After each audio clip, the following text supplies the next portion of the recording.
The Wes Penre Papers. A Journey Through the Multiverse. The Second Level of Learning. http://wespenre.com. Metaphysics Paper Number 3, Our Metaphysical Multiverse. By Wes Penre, Tuesday, July 3, 2012. Revised, Wednesday, December 12, 2012 at 5:50 a.m. 1.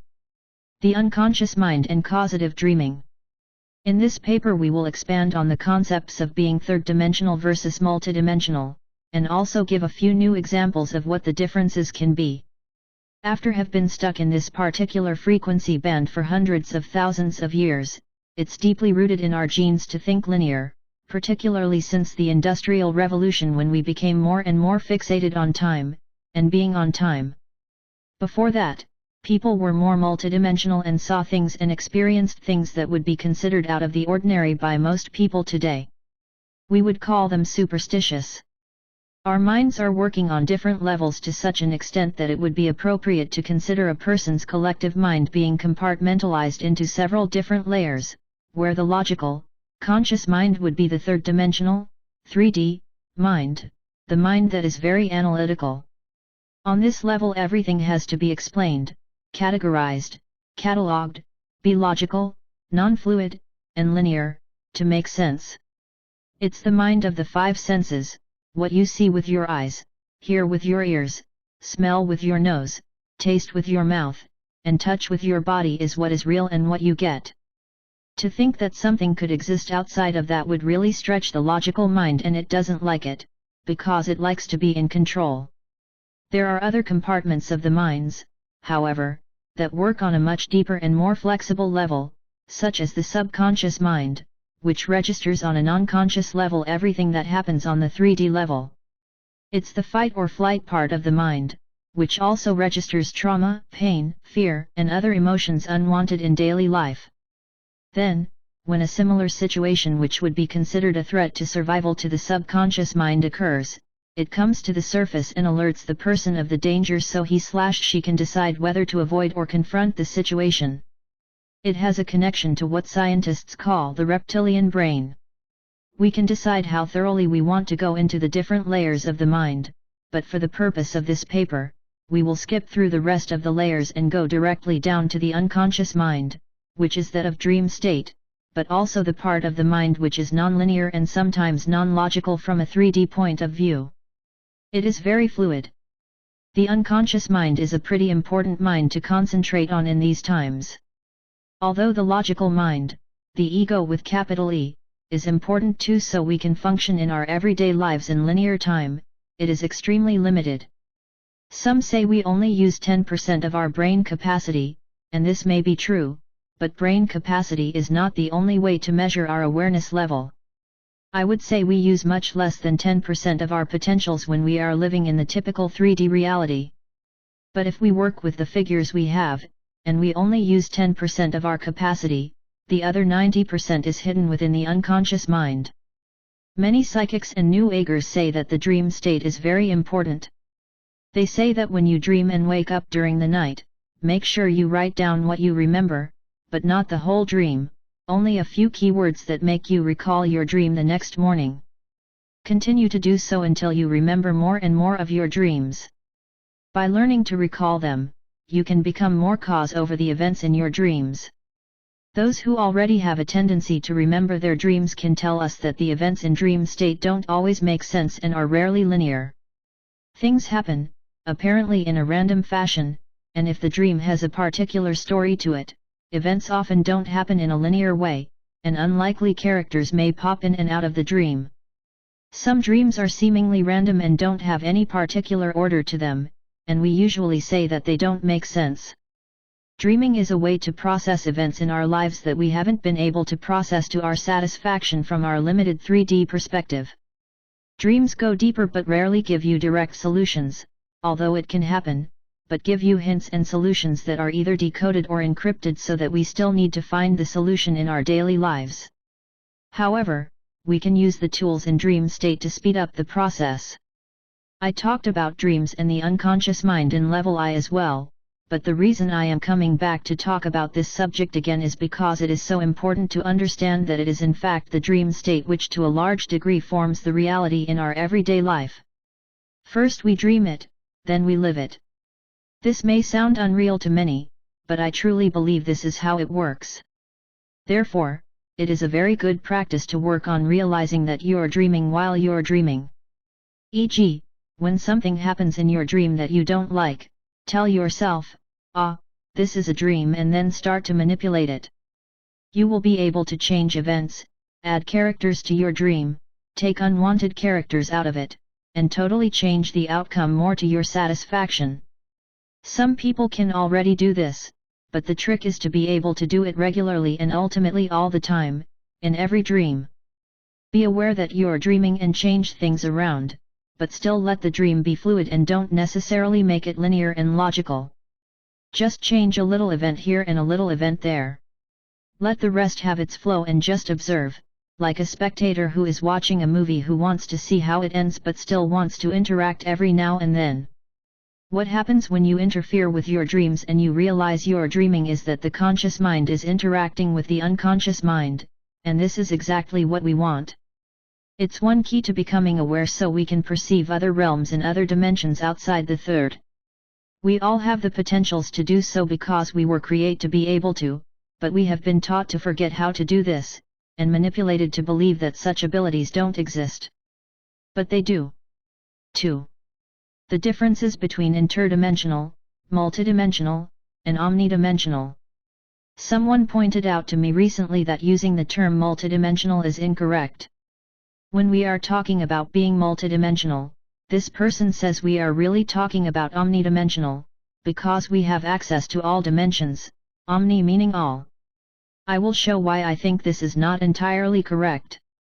As I see it, the terms interdimensional, multidimensional, and omnidimensional are three totally different concepts, although sometimes we see them mixed together, which can be confusing. So let's see if we can come to terms with this subject as well. As usual, when addressing the logical mind, listing is the best way to do it. If beings are interdimensional, it means they are either stationary in a certain dimension, e.g. the third dimension, but have the ability to travel and explore all the other dimensions of that particular universe as they wish, or they are not stationary in any particular dimension, but are free to travel all dimensions they want. And here is exactly where the problem is, because if we consider this being omnidimensional we limit ourselves in our thinking into believing there is only one universe. As we have discussed in the previous chapter, there are an infinite potential of ponds, with universes grouped together in each pond. You have an overseer over each universe, and one for each pond, but these highly evolved beings are still only multidimensional, and only the Mother Goddess, Source, has access to all dimensions in all universes that are in existence, or have ever existed. Therefore, there is only one omnidimensional being in existence that we can perceive of at the moment, and that is the Mother Goddess. This leaves us with four different concepts: dimensional, interdimensional, multidimensional, and omnidimensional. We can continue and classify these in different subgroups, but that goes outside the purpose of this book.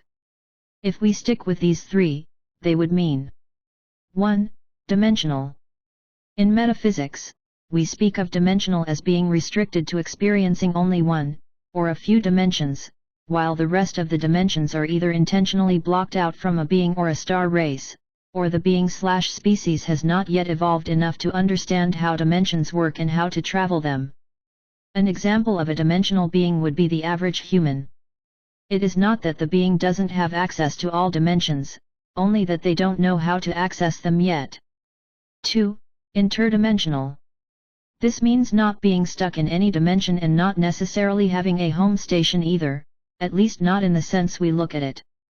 An interdimensional star being is something similar to a cosmic nomad, who has abandoned the planet where they developed and evolved and is now traveling the universe without a body, and can visit all dimensions at will. LPGC terms these beings onto energetics def. 3. Multidimensional, definition number 1. You are multidimensional when you have become an intergalactic being. You have evolved enough to understand the structure of the universe and that it consists of a vast amount of dimensions, and you have learned how to access them from the dimension you are in. You can, at will, nano-travel these dimensions at will, while still having a body on a planet somewhere. You can fragment your fire and send the fragments out on missions anywhere in the universe. Multidimensional, definition number 2. You are multidimensional as well when you are an overseer of a pond of universes and a multiple of ponds.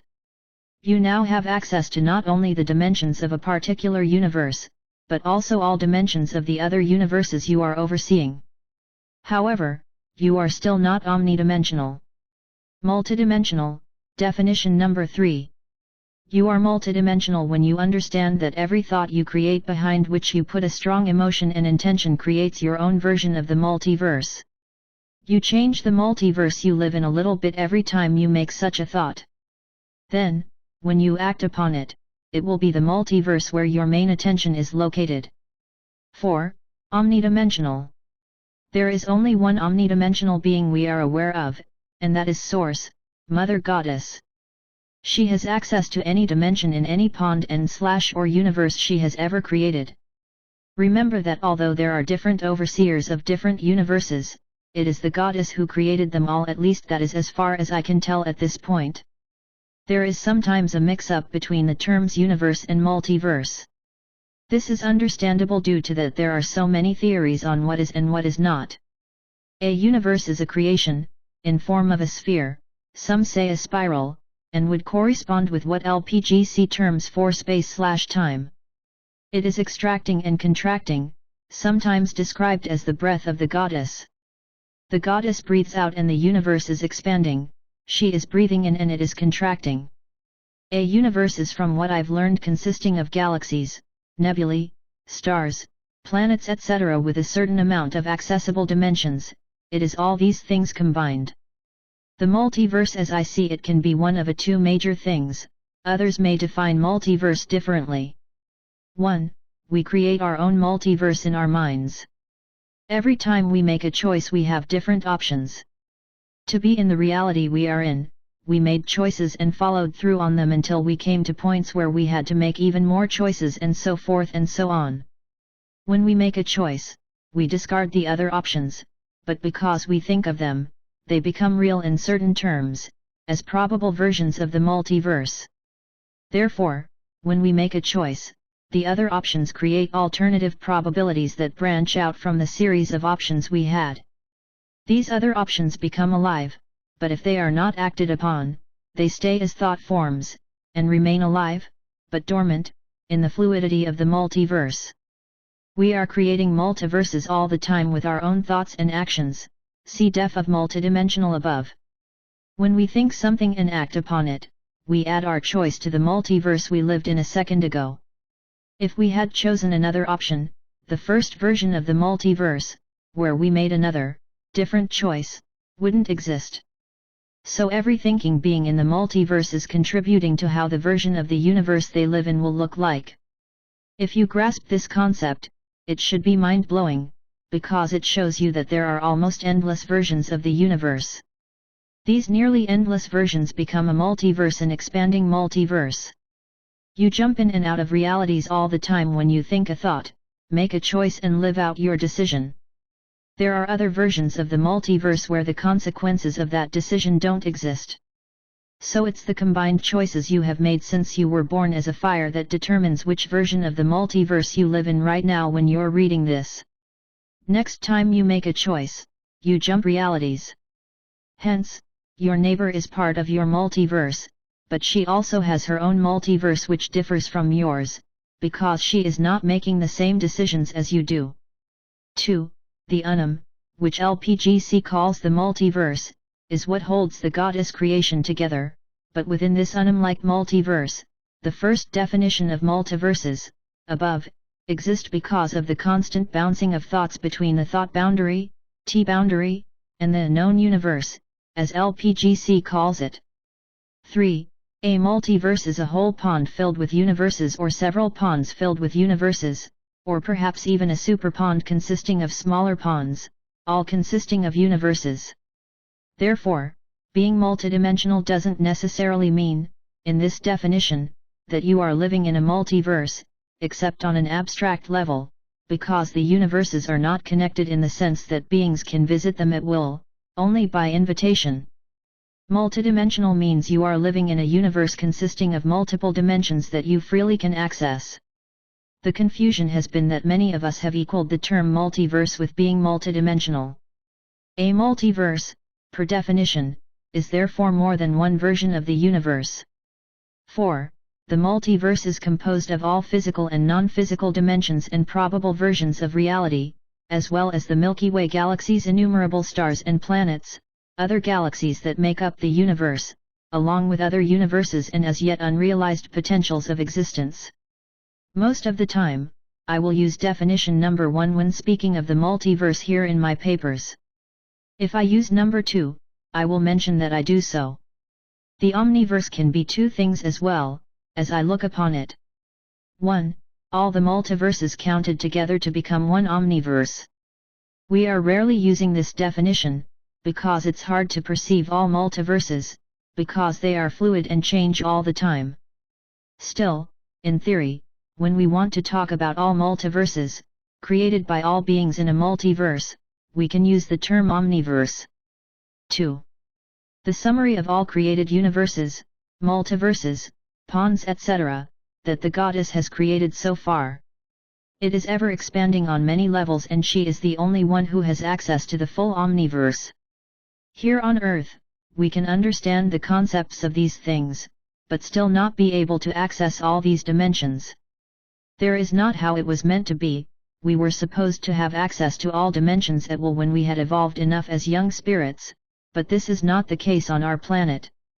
There is a reason for this which will be explained later, and the whole purpose with this level of learning, so there's nothing wrong with you if you still are stuck with being third-dimensional. Work needs to be done before we get access to the rest of the multiverse. Important to understand here too is that not until we let our conscious mind, which is related to the five senses, step back from its leading position and create room for the unconscious mind that we can start becoming truly multidimensional. We need to welcome and acknowledge the fluidness of the universe, the part of reality which is not linear and not always logical in the sense we're used to. It is in this fluidness that we can create anything we wish to create. Metaphorically, we can imagine an existence where we float around in a fluid substance, which is, and is not, at the same time. With our thoughts we can take this fluidness and create something from it, just like we sometimes can do in your dreams. This is why it's so helpful to be able to know when we're dreaming and can start creating a new scenario in dream state, being the creator and the spectator at the same time. Being multidimensional is quite the same thing. We can create outcomes the way we want them to be. In a multidimensional reality there would still be intentions/counter-intentions that clash and the strongest intention wins, but because of the fluidness of the universe and our own openness, awareness level and willingness to embrace the Mother's creation, we will find it much easier to create, and it will be more instant than it is here in the solidness of 3D. So now we have talked about the dream state, but are there other ways of dreaming than what we experience when we go to sleep? There certainly is. What about daydreaming and how about your own imagination? These two things are basically the same, and they are extremely important if we want to connect with the Goddess universe. Actually, it is crucial. We humans need to use our imagination much more than we do and start creating things in our minds, things that we really want, ways we want to live. We can't really reach delta state, which is dream state, by doing it, but we still change from a solid 3D, 5 senses reality to a fluid brainwave pattern which is connecting us to the void. Have you ever, maybe as a child, sat and created your own little world when you were playing? If you are a musician or a fine artist, a writer, a researcher, or something similar to this, when you have followed your passion, in other words, isn't that when you have been the happiest in your life?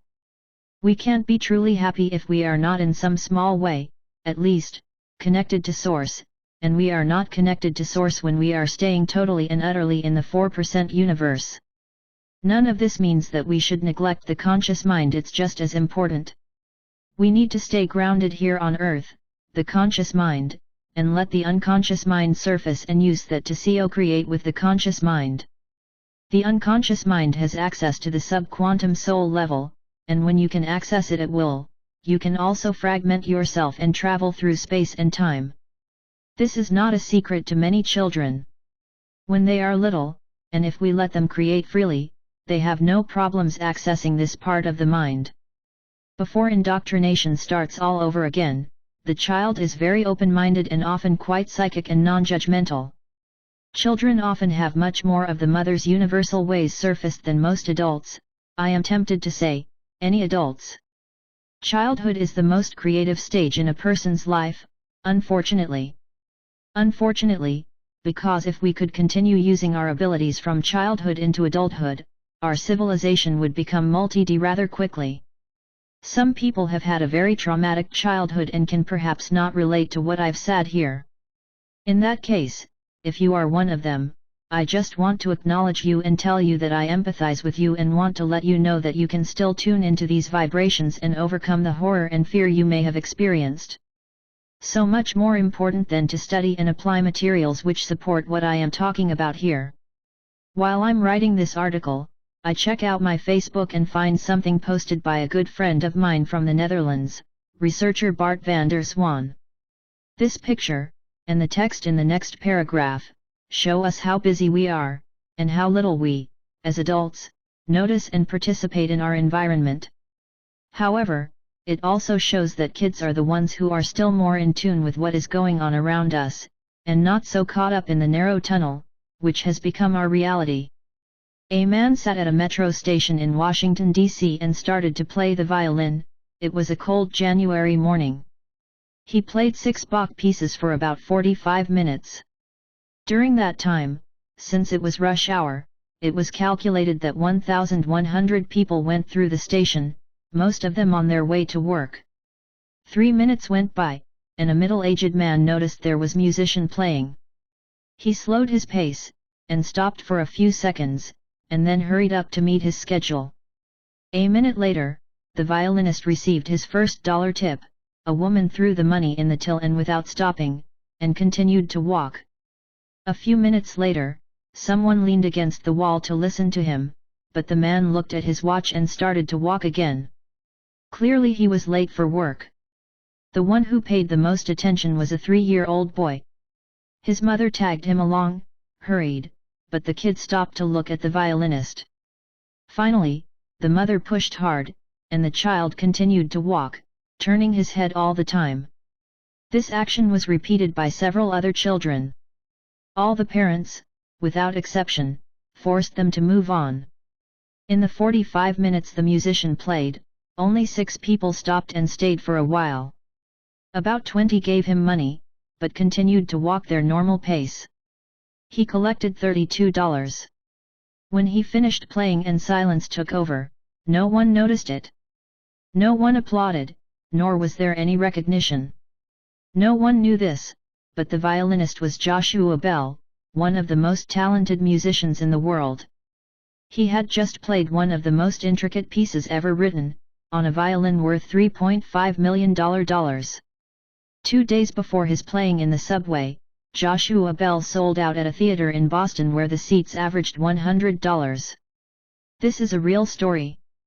Joshua Bell playing incognito in the metro station was organized by the Washington Post as part of a social experiment about perception, taste, and priorities of people. The outlines were, in a commonplace environment at an inappropriate hour, do we perceive beauty? Do we stop to appreciate it? Do we recognize the talent in an unexpected context?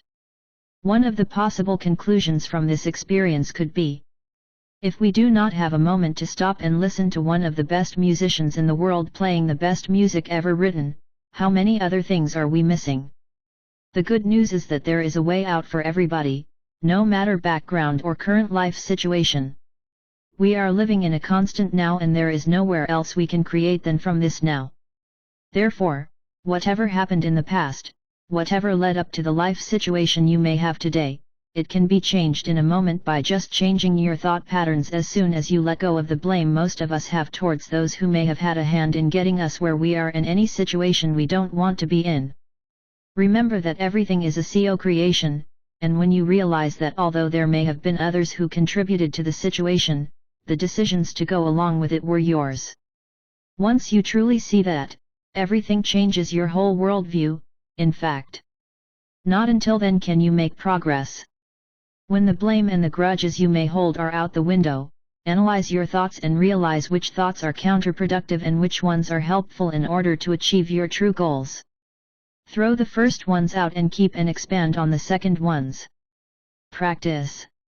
In reality, that is all it takes to turn things around.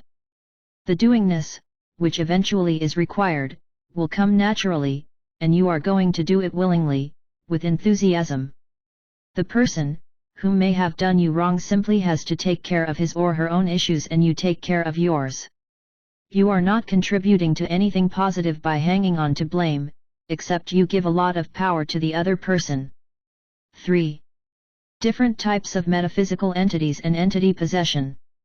In level I talked some about non-physical entities, much so when we were discussing the LPGC material. As time goes and our species progresses, we are going to have to deal with non-physicals as well as beings who appear in the physical. They are both here and have been here on Earth and Earth near space for quite a while. They know this is the end of the nanosecond they are present to participate, and many of them are here to get their piece of the pie, but some of them are also here to help us evolve. Although, we have to be careful, because even many of those who seem to have our very best interests in mind have an agenda of some sort. The rest, who don't have any other agenda than to see us succeed, are often lurking in the background without interfering too much, because of the law of free will and the law of non-interference, which inhibit them from interfering directly with a species' evolvement process, unless that species specifically asks for help.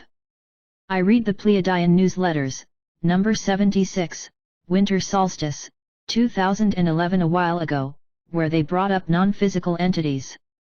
I found what they said quite interesting. These energies come in many shapes and forms, but generally occupy 3 main categories, and I feel I need to bring this up, because we are going to talk a lot about entity possession in this second level of learning. So we have the Earthbound, or Unquiet Dead, the Mischief-Makers, the Dark Forces, or Demons. What these beings all have in common is that they can take over bodies, seemingly without permission. They do not subscribe to the universal law of non-interference. This may not be real to people, but it is amazingly common that people are possessed in one way or the other, much more common than even professional psychics in this area of expertise think. Normally we think of a possessed person like someone from the movie The Exorcist or similar, which is possession in its extreme, but usually it is more subtle. The person is acting in one way at one point and in another way at another point, and it often baffles the environment. People may find the possessed person rather strange in their behavior, but may not think beyond that. Another typical sign is self-destruction. The person may be an alcoholic, a drug addict, have severe mental problems, or is having obsessive-compulsive disorder, OCD, or being bipolar. Note that a person doesn't necessarily have to be possessed to have the 2 latter conditions, but it's very likely, and even more so when being an alcoholic or drug addict. Others do destructive things towards other people, they steal, rape, murder, are child abusers and even worse. They may go out and do school shootings. These people are often possessed through government trauma-based mind control. The common thing for the worst criminals is that they often have no idea why they were doing it, their true motives lie hidden.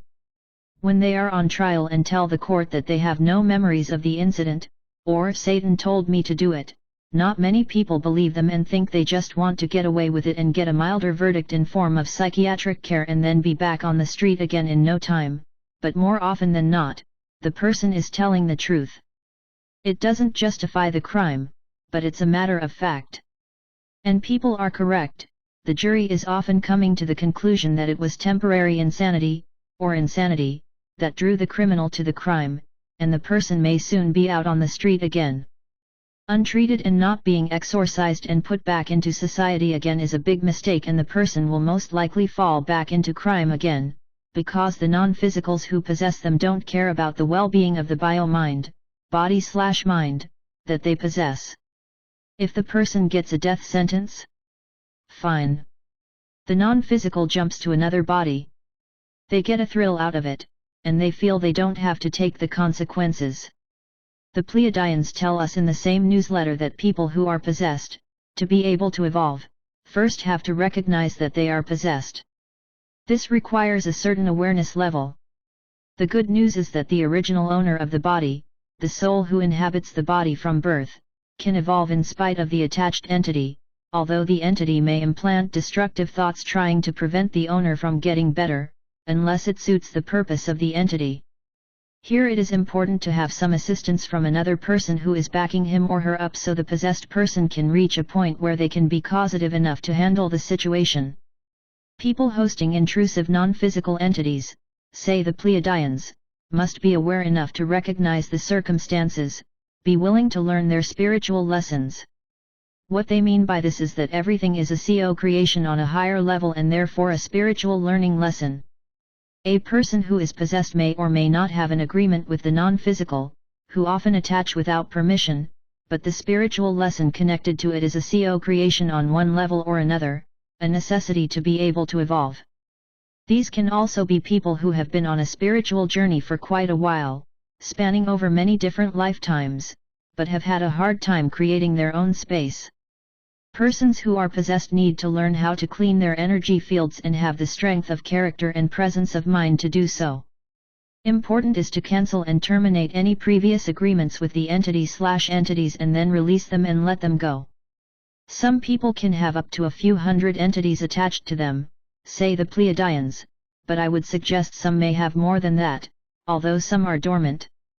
We will see this becoming more and more common as things get wilder and wilder, especially now at the end of the nanosecond, when the acceleration reaches its maximum and the gas pedal is hitting the floor. To get rid of attachments is not as easy as it sounds, because the host, the original person, needs to change the behaviors which attached the entities in the first place. Such circumstances could be, but are not limited to, alcohol, frequent partying, drug use, street drugs and even prescribed medication, both which make you leave your body without first have claimed your space and energy field. So if frequent partying was what attached the non-physical, the first thing you need to do is to stop partying. Then notice any unnatural behavior in yourself which you think is odd and something you would never do with good conscience. Also recognize thought patterns that are destructive or manipulative. Stop the behaviors that you find odd and out of character, because these are the behaviors the non-physical thrives on and could in fact be the entity itself, acting out. Also, when someone else's thoughts come into your head, think to the thought, "That's not my thought and I'm not going to acknowledge it and definitely not act upon it." Then you leave it with that, but repeat this pattern every time you get a thought that's out of character. You will see that these thoughts will decrease with time, because the non-physical notices that you are aware of its presence and may leave when it feels it has lost its power. The purpose for being there in the first place can no longer be accomplished. Now, let us discuss the three different non-physical categories listed above, one by one. 3.1 The Earthbound or the Unquiet Dead. The Earthbound or the Unquiet Dead are the lost souls who dwell in the lower astral planes around Earth. These are the ones who don't know where to go after body death. Many of them still don't understand that they are dead. Sudden death, traumatic death, and death on a battlefield etc., can easily make a soul lost if its level of consciousness is not that high. A person who is aware of that he or she is a spiritual being in a body, and that after the body has exhausted its abilities to continue assisting the soul and stops functioning, the soul moves on to the next level of existence and is very unlikely going to be lost, no matter what happens. Unfortunately, many people don't have the awareness to understand that they are spirits running a body, and then things like this can happen every now and then. The unquiet dead can easily jump into the body of someone who is overly empathetic, too wide open and lacks strong boundaries. Here I need to mention people in the New Age movement who start channeling non-physical entities. It is nothing wrong with channeling in general, but like I have mentioned many times before, the person who is willing to take on these entities has to have an extraordinary strong body, good genetics, and be in great physical shape. If the person does not have all these attributes, their body is eventually going to deteriorate and get fried. We've seen that happen way too often with channelers. And even more importantly, once a person notices they have the ability to channel, they get very excited and want to take on more and more entities to channel, just because it's so interesting and educating. First of all, very few channeled entities are whom they say they are, and even if they are, it doesn't mean they will tell you the truth. Most of them have an agenda, so the channeler has to be very careful with whom they speak. By being open to any entity who wants to tell you something, you open yourself up to entity possession, not only unquiet dead, but all sorts of demons and entities. Unfortunately, many people in the New Age movement are more than willing to be wide open. The unquiet dead are not necessarily malevolent, they are just lost and miss their body. Therefore, they attach to whatever/whomever they can, often they attach to a friend on the battlefield who survived the battle. Still, these souls will create an unwanted imbalance for the host, because they will have constant intrusions to their thought patterns and privacy. The intruding soul will also drain energy from the host and alter behavior, tastes, habits, and directions in life. 3.2 The Mischief-Makers and the Djinns. This category includes aliens, anomalous beings, and otherworldly dimensional characters, to quote the Pleiadians 4. These entities are often dishonest and conniving, and they like to entice the host into self-destructive acts. They create confusion in the mind of the host. They are experts in convincing people whom they possess that they, the intruders, are the person and make the host lie and get involved in unethical, and sometimes criminal activities. They don't care about the host or the body at all, but enjoy seducing a person into dishonesty and thievery. They may make the host so dissociative and detached from their everyday responsibilities and moral obligations that they are totally unaware of that something is wrong. They start seeing the world differently from the average person and can't believe others don't see what they see. We call these entities mischief makers, and this may make us think about Djinns, or Djinns, genies, and these fall under this category as well, because the mischief makers as well as the Djinns can take physical shape and form if they want to do so. Djinn is just another word for aliens who are capable of using their avatar to mock up a body of whatever shape and form they want, as described in previous chapter. They are the onto energetics. Michael Lee Hill, the musician I interviewed in Level I, whom at the Sirius Festival had entered the genie bottle and met with the shapeshifters, and whom Hill thinks could have been Marduk himself and his consort, were basically subjected to Djinns or mischief makers, whom are in this case most probably the Anunnaki, non-physical ETS and Djinns being the same thing. 3.3 The Dark Forces, or Demons. Demon is a term that goes way back in time, and something that everybody is familiar with to one degree or another. The Judeo-Christian religions are of course clear as of what they are, Satan's creations. These very dark forces are by many considered the most troublesome of them all. People often rightly indicate when a person is prone to obsessive, destructive, and very dark and evil acts, that he or she is possessed by a demon. This dark side influence has been acknowledged not only by the Judeo-Christian religions, but by all religions, although they are known under different names. In these current days, which we call the end times, non-physical entities are entering our realms en masse. Some are here to help, while others are here to feed from our energies. In the background, human elite and hybrids are performing dark rituals to call up other dimensional entities, and some groups are even opening up portals to other, lower dimensions to let demons and dark forces in. And what are demons? Are they aliens? I would not personally categorize them as aliens or ETS. They exist in the lower astral planes around Earth, but can move into our dimension if called upon, and can stay here if they attach to human bodies. Just as certain ETS, demons feed from fear, blood, and allegedly, flesh as well, although these reports are rarer. I don't know if they exist elsewhere in the universe, but I would be utterly surprised if they didn't. They are low-frequency entities, vampires that feed on energy. Where they basically came from, I don't know for sure, although, Like I said, the Bible has one explanation for it. But if they are Satan's servants, then we have to define Satan, which we are going to do in a later paper. When do demons show up? Certainly on battlefields, that has been proven over and over by soldiers in present and ancient times, who saw these entities, both in the middle of a battle and in the aftermath amongst the hundreds of dead and wounded soldiers. It's very important that we humans stop participating in war. Many a good, young soldier has lost their life in battle for no good reason. Even if it on the surface looks like our soldiers are defending our nation, we are fighting the wars of the elite, the super rich, whose children rarely have to go to war, unless their parents want to punish them for being lazy or want them to become men. And behind war and general disaster we have interdimensional beings who pull the strings. The common denominator is that they always use humans as cannon fodder, and we fall into their trap every time. Still so after all these millennia. It's time to learn our lesson. Laying down the sword and walk away is another sign of spiritual maturity. War is ignorance. If you meet a person who is obviously possessed by an evil entity, it's not wise to step forward and tell them they're possessed. If you do, you will most likely talk to the entity and not the person you are trying to help.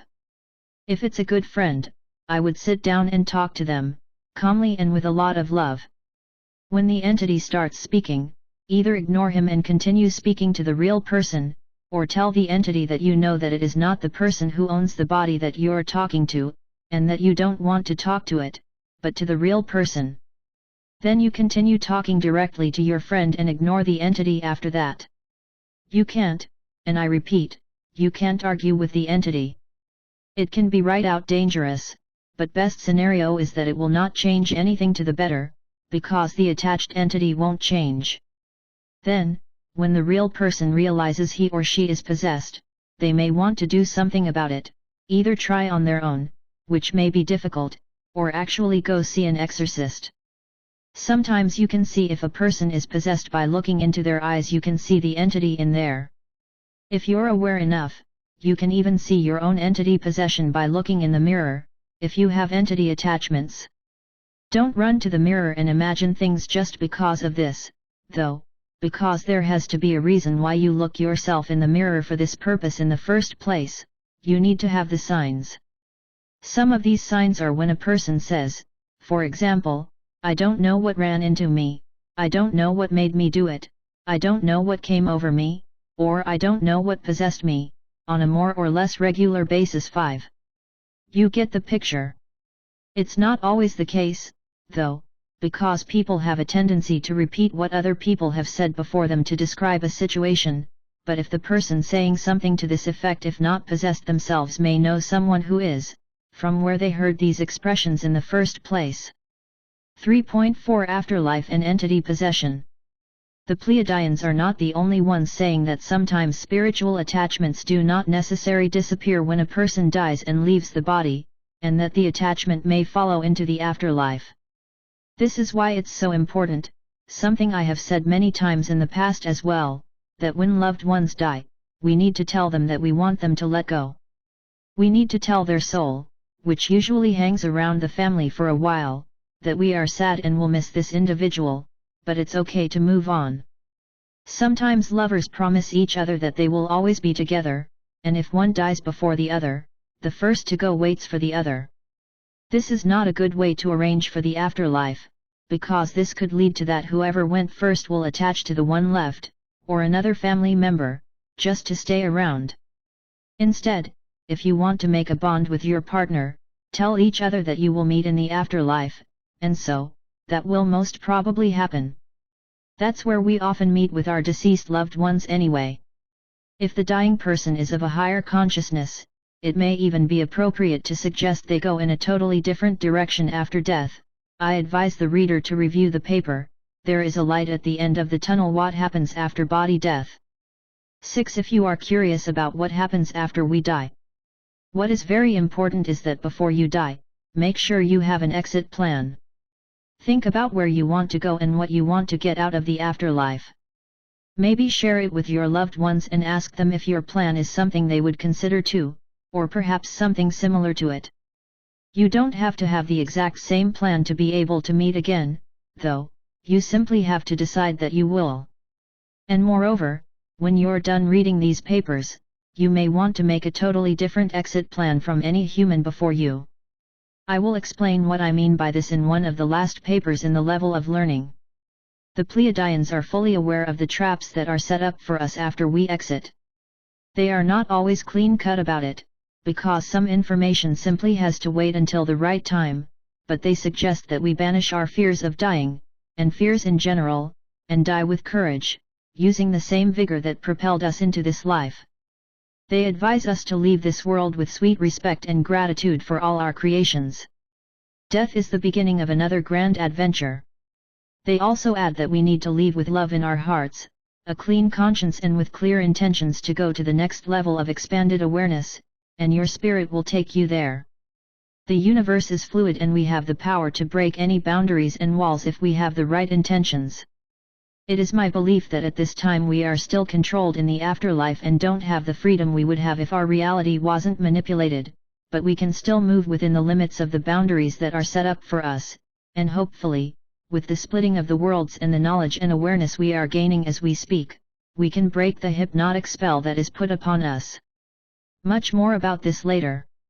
4. The dangers of only embracing love and light.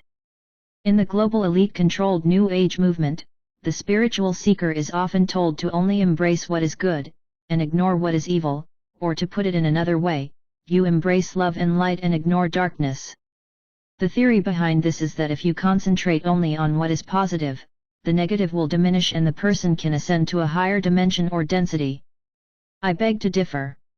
I strongly embrace the thought that we need to acknowledge all sides of ourselves and reality, whether it's light or darkness, because it's all part of us. Why do you think they want us to embrace only the positive side of ourselves, others, and our environment? Because if we do, they can control it. When we don't look at what we call the negative side of things, A, we become ignorant to this big percentage of reality, B, by suppressing this side of ourselves it's like putting the lid on a barrel that is filling up. Eventually the lid will explode, and C, the global elite and the interdimensional forces who control them can easily control the New Age movement, which doesn't know enough about the dark side. The controllers then come from the dark side and use the light side to manipulate the positive thinkers, who then are clueless that they are being manipulated through love and light channeling, and different not-so-benevolent gurus. It's up to us to look inside and get to know ourselves, that's the only true road to freedom. Often we actually need to look at the dark side before we can see the real light. And with dark I don't mean as in dark space, but as in negative emotions, negative thoughts, evil intentions, regrets, shame, guilt etc. You probably get the drift. We also need to understand that there is a conspiracy, how it is set up to control our lives, who they are, and what they are doing, before we have the slightest chance to evolve without being totally deceived. Even then we are not immune, but it's getting easier and easier to see through the deceptions. If I didn't know much about the forces behind this reality, I would myself be trapped in some New Age movement of love and light right now, listening to channeled material promising us salvation in form of ascension to the 4th and 5th dimensions. This is why I set up Illuminati News first, http://illuminati-news.com, with the intention to create an enormous database, covering most important aspects of the conspiracy. My thought was at the time, 1998, to create a website which included articles that could interest truth seekers and others, no matter from which walk in life they come. Then, when the person catches interest in an article, they may be willing to read more, and finally learn about what's going on behind the scenes. Then, and first then, will they be ready for this material. So there are steps, or levels of learning from the time when we are totally ignorant until we grasp a bigger picture, and dive into the great unknown from there on. Sometimes the truth seeker mixes spiritual research with the dark stuff, which is of course also a way to do it. I want to add one little thing here when comes to conspiracies. We are often talking about a new world order that is about to be implemented and a cabal that is working hard to take over the world. This part of it is false, something I think it's time that we realize. The idea of taking over the world by some dark cabal coming closer and closer is more alive now than it's ever been amongst conspiracy researchers and truth seekers. The truth of the matter is that the world is already taken over. We have been slaves under a global cabal since the beginning of mankind. Sometimes there has been internal fighting between factions of this cabal, and countries and empires have changed owners, still within the same bloodlines, however, but they have always been in control on a global scale. So those who are waiting for the cabal to take over the world are waiting in vain, they have always been in charge. 5. Dr. Greer's Disclosure Project in a New Dark. Some of the most naive and misleading information regarding the UFO and alien phenomena is that which is coming from Dr. Stephen Greer's Disclosure Project and Dr. Richard Boylan's ideas when comes to UFO disclosure. I mentioned this a couple of times in Level I as well. They try to make you think very one-sided. They want us to embrace all ETS out there as our space brothers, and that there are no negative aliens in Earth near space right now. Dr. Carol Rosin, Dr. Stephen Greer's right hand in the Disclosure Project, said in an interview, now on YouTube, that if there were any negative aliens here they would have invaded a long time ago. When I heard that, I knew for a fact that she is either extremely naive or she is misleading us on purpose. After all, Dr. Rosin is an intelligent woman, but her statement is not. Why doesn't she take into account that the negative aliens have been here since Homo sapiens, or Homo sapiens sapiens, as Sitchin calls us, were created, and that's why there is a global elite? Doesn't it occur to her that so far, they haven't had any interest in invading us, because they already have us in their grip? She doesn't even mention this as a possibility. Red flag, red flag. Yes, she is talking about fake alien invasions, such as Project Blue Beam, where a holographic landing which is not real will take place to gather all humanity under one flag. That's as far as it gets when comes to negative ETS and invasions, she says. She then refers to the ex-Nazi scientist, Werner von Braun, whom she worked with until he died.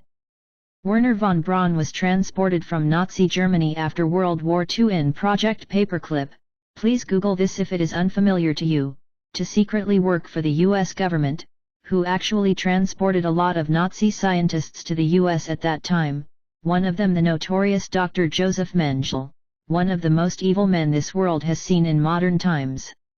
All of them were put on projects in their field of expertise to be able to develop secret space programs, mind control programs, and even expanding on the Nazi ability to build flying saucers. Drive von Braun told his assistant, Carol Rosin, that the last card that will be pulled out from the sleeve of the global elite is the alien card. With this he meant a fake alien invasion. I am sure von Braun was right. Project Blue Beam is one of many projects that are still on the table. However, we must remember that within the secret government everything is told on a need-to-know basis. If von Braun thought he knew it all, he was certainly deceiving himself. How about if the secret government is actually run by a malevolent ET race, and Project Blue Beam is a part of the whole scenario to bring the rest of their club to the table to ring in Bible prophecies and other prophecies as well? What about if a holographic attack of an alien space armada is the front for something much more sinister? Who says that an invading alien force comes in spaceships? What I mean by this will be obvious after you have finished all the papers in Level 2. Also, the 5,000 witnesses Dr. Greer put on the stand more than 10 years ago all worked for the government, or were ex-military, or ex-government, often in high places. I am not saying all these people were lying, but for all we know, Dr. Greer could have handpicked whom he wanted on the stand, which has showed to be the case, according to a few whistleblowers who have come forward and were not allowed to be among the witnesses, because they had a more sober view on their experiences with ETS, and secondly, who knows they are ex-military and government. The ET craft the witnesses saw were probably either built on Earth, but somewhere within the solar system, both by ETS and the shadow government, by people who have a much higher clearance than any of the witnesses. And the ETS that the witnesses saw were either mocking themselves up as such with the purpose to be seen, or they put themselves in the head of the beholder and manipulated them to see something that never happened. If people only knew what kind of technology these ET races have and what an interdimensional ET is capable of even without technology. To understand this, we have to think outside our 3D reality. We will go into this much more soon, but I want to say that even these 5,000 witnesses did not necessarily see what they thought they saw. They saw what the ETS, and in some cases, the human government, wanted them to see. Bottom line is this: there is no benevolent ET race working with the US government, or any government else that I know of, for that matter. Moreover, many of the craft these witnesses have seen are not alien craft, but government craft. Our own technology is way ahead of what has been released to the public. And lastly, for now, there is a lot of mind control going on within the government and the military, many test programs to prepare for the future. Dr. Rosen speaks of Project Blue Beam, but it doesn't dawn to her that the same technology that would be used in such a project was also used on some of the 5,000 witnesses. The government is testing holographic technologies on their own staff to see how they will react. For example, how would a good-hearted employee react if he saw a seemingly friendly ET being shot by his superiors? That is behavior modification and behavior research. In fact, the alien that was killed could very well have been a hologram, or perhaps someone not so much alien after all. We know that they have excellent technology which can fool anyone, and which has been given to us in Technology Transfer Programs, TTP. Between ETS and the governments of the world. We let them abduct humans in exchange for technology. This fact is well documented. When I contacted Dr. Greer's staff shortly after they'd released the disclosure interviews in 2001 and mentioned that there are negative aliens as well as positive, I was met with antagonism and resentment. I found this response quite odd. But remember that Greer gets much of his funding from a faction of the Rockefeller family. This can be easily verified, because Greer doesn't make any secret of it. So again, by not acknowledging the dark side of the UFO phenomenon, we are doing mankind a huge disfavor, and projects like Disclosure and Orion can be right out dangerous. Then, of course, we have Dr. Richard Boylan at drboylan.com. He is even more fanatic about space brothers and sister and how we shall embrace them all, including the tall whites, the greys, the reptilians, and what have you. People who are on his mailing list, I've heard they are close to 1 million, call him a no-nonsense guy. Again, I beg to differ, I have hardly heard more nonsense in my life. I have been in contact with a few very intelligent, and otherwise rational people from his mailing list who are very hung-ho on Dr. Boylan. However, if someone dares to write something about negative factions of the alien societies out there, he puts these people on his bad list, and calls them everything from government to disinfo agents 8. He has probably not read my material yet, because when I checked last, I was not on his list at all. Sounds like a cult to me. In addition, Dr. Boylan has made predictions several times, but they never happened. He then explains his false prophecies away by blaming the global elite for having intentionally counteracted against his prophecies to make him look fake, and then he changes the dates of his prophecies. Oh yes, he claims psychic and prophetic abilities as well. And you know what? People on his list still believe him. Enough said.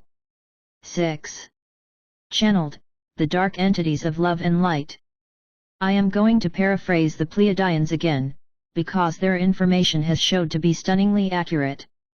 They are telling us that there are many forces of extraterrestrials and non-physicals behind the scenes, who often can leave you feeling like if Tinker Bell just sprinkled you with a truck full of the best useful dust. These non-physicals can call themselves anything and can be as slick as can be, leaving you with this, "Ah, I'm blessed, I'm uplifted." This is the history of the planet. And if you enjoy that kind of thing, they begin to hook you in and then after a while they twist it. They continue by saying that we are in these times right now when we need to free ourselves from these kinds of disruptive energies and claim our power to be autonomous and sovereign. This has become even more real to me lately. There are so many channeled entities out there who are masters in making you feel good and give you false hope of a future in a fourth or fifth dimension. Although such channeled entities, or soul complexes, as they call themselves, may bring in a lot of useful information to our reality, their agenda may be far from benevolent. Again, everybody wants a piece of the pie. Anyone can feel this out for themselves and come to their own conclusions. I'm not saying you should follow my advice blindly because I say so. Make up your own mind about this, but in general, use discernment, and as a golden rule, if it is sugar-coated and sounds like it's too good to be true, it probably is. In the beginning of the third level of learning, when we are reviewing certain parts from this second level, I will give the reader a perfect example of Alpha Draconians, who show themselves off as our best buddies on a certain forum. They are very real, it's certainly not a hoax, and they manage to seduce the majority of members of the forum, until a very few, observant members manage to see through the veil of deception and expose them for what they are.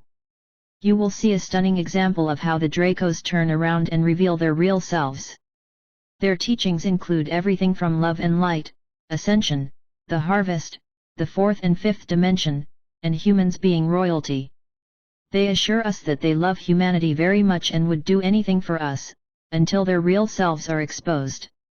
Many people will have a very hard time seeing through such deceptive entities, and unfortunately, humans who can't do that and follow what these entities say, will end up being toast, although they had the best of intentions.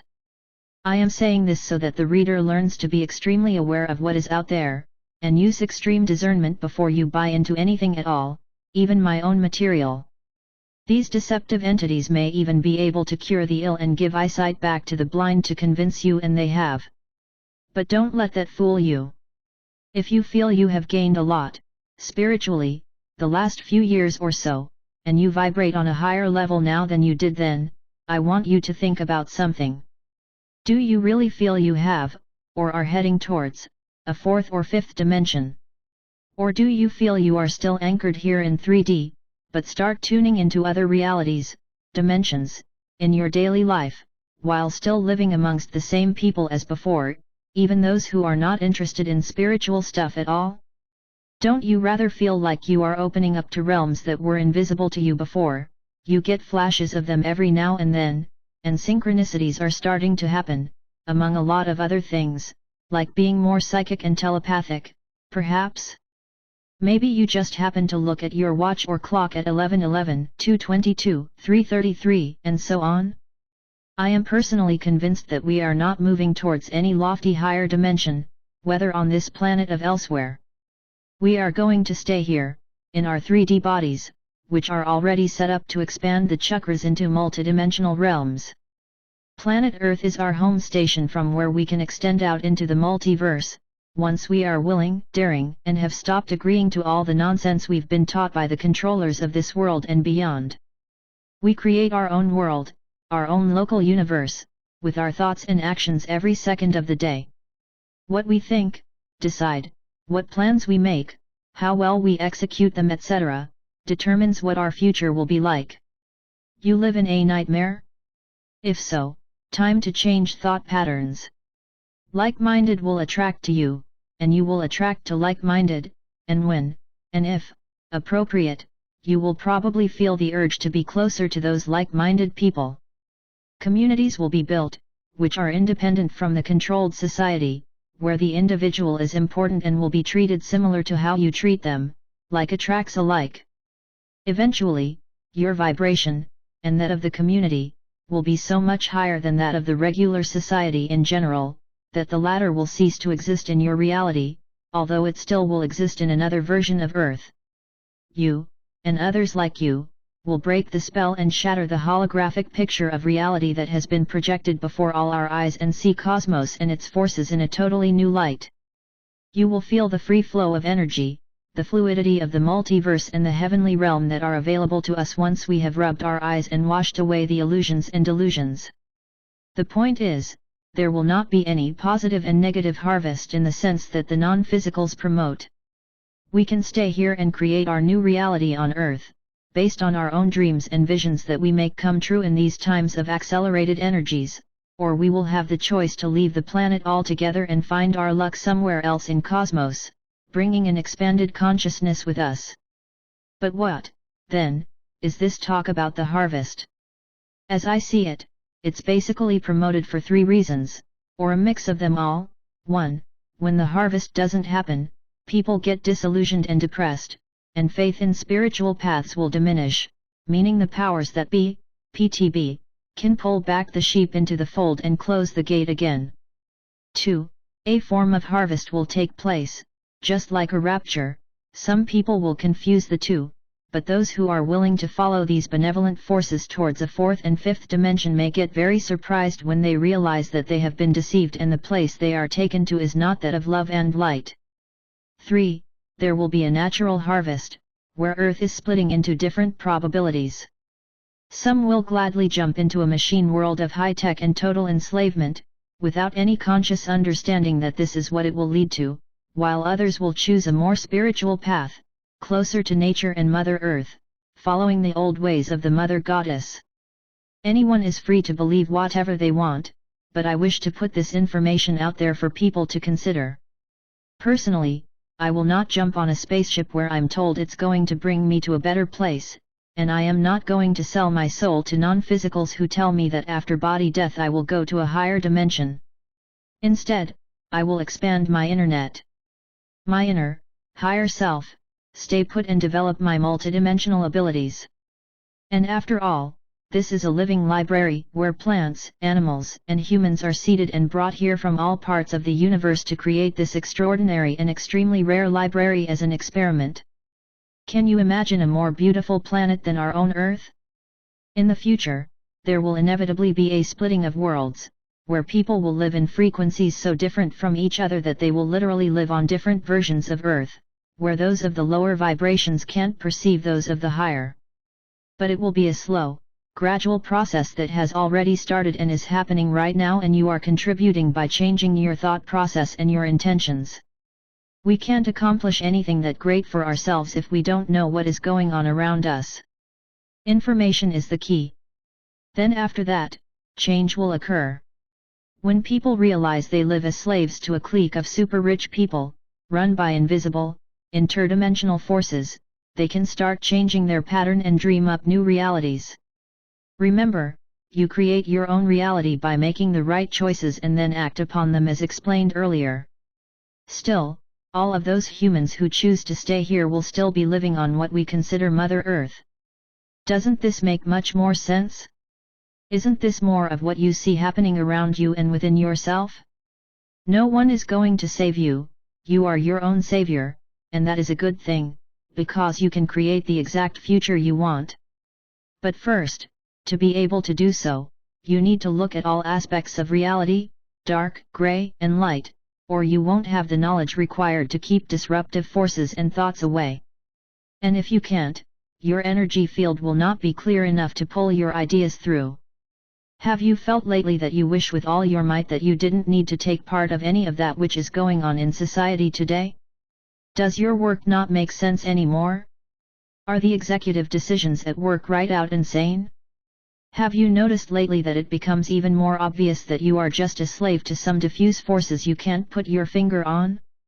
Do you feel that the world's gone so insane lately that you don't want to have any part of it anymore?